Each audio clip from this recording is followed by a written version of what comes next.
The average human body has about 42 liters of fluid in it. In the jungle, you can expect to lose about 25% of that a day through perspiration, urination, and moisture lost when breathing out through your mouth. What that means is you need to take in about 10 to 12 liters of fluid every day.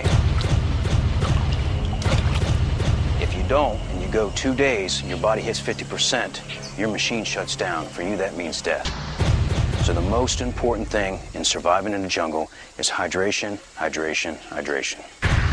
Despite the abundance of water in a rainforest, a lot of surface water lies in stagnant pools that can carry diseases and parasites. If it's all you've got, there are tricks to making unfit water safe to drink. If you find some water like this, it is drinkable. It's not ideal because you'd prefer a nice, smooth flowing river. However, with a little bit of iodine or boiling this up, it's perfectly safe to drink. About 3 or 5 drops, depending on how dirty it is. If you don't have water tablets or you're not able to get a fire so you can boil it, you can still make this water drinkable. All I have to do is dig a little hole about 12 inches from the water, dig it about 12 inches deep, let the water filter into that hole, give it about a half hour to an hour to kind of settle down so that the sediment's all at the bottom, and then just drink right out the top with my lips, nice and filtered. Like Mike says, it's drinkable, but go easy. There still could be some bacteria, but you can find clean water in other places.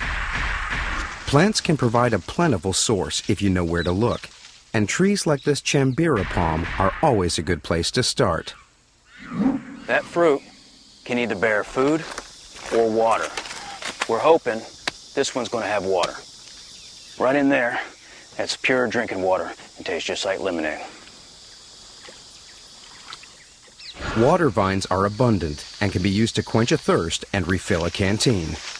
Cut her low so the water doesn't suck back up to the root. Cut her high.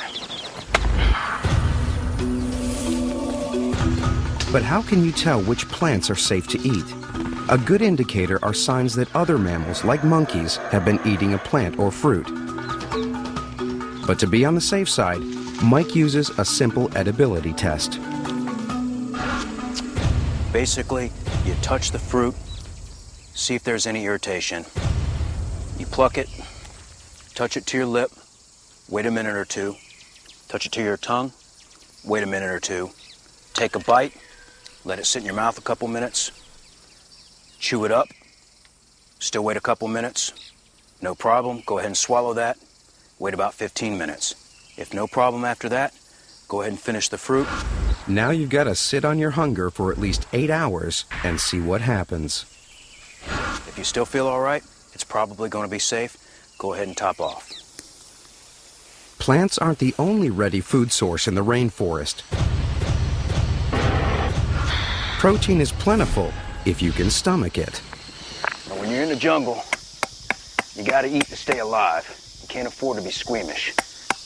These little nuts, oftentimes little grubworms will get in them. Grubworm heaven.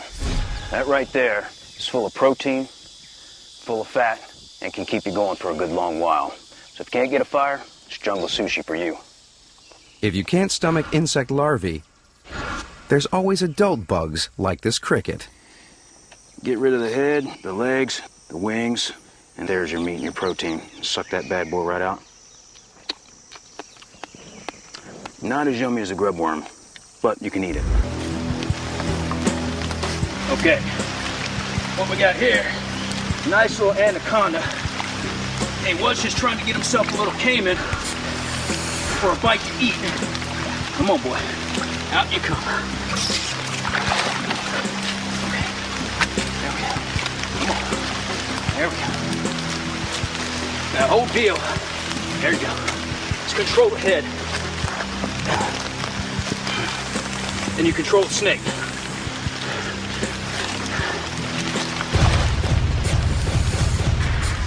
That's a lot of work.